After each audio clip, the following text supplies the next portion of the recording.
съезди өзünün işini аяқтады. Кыскача айтканда, съезд өзүнүн чечимин кабыл алды. Азыр биздин партиянын ичинде болуп аткан жанагындай ар кандай чалым иштеринин баарын ошол экен съезд талдап чыгып, мындай деген чечимге келди. Саясий партиянын лидери болгон, политсоветтин председатели болгон Марат Иманкуловду мени өз ордуна кайра калтырып, менин полномочиямды тактап беришти.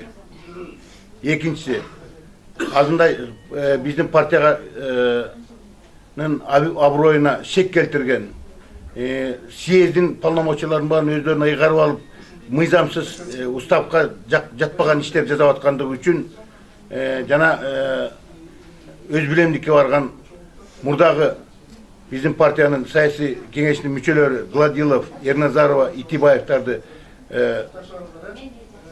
саясий кеңештин мүчөлүгүнөн алып, аларды партиядан чыгарышты. Дагы бир чечим менен ошол эле Ерназарова, Итибаев жана дагы экөөчөнү биз көрсөткөн Бишкек шаардык кеңешине көрсөткөн тизмеден бешөөнү кайра чакырып алуу чечимин кабыл алды съезд. Мына ушундай жыйынтык менен бүттү. Эми ушу менен биздин съездин ичинде болуп аткан жанагындай башаламандык, ичинде болуп аткан кээ бир адамдардын баарын биздин съезд, биздин партияны өз кызыкчылыгына, өзүнүн жанагындай материалдык жагынан оңолобуз деп, коррупциялык схемаларды киргизип алабыз деген иш аракеттерине мынакей съезд чек койду дагы, ушу менен маселе чечилди. Биз азыр барып эми өз ишин кайра уланта беребиз. Рахмат.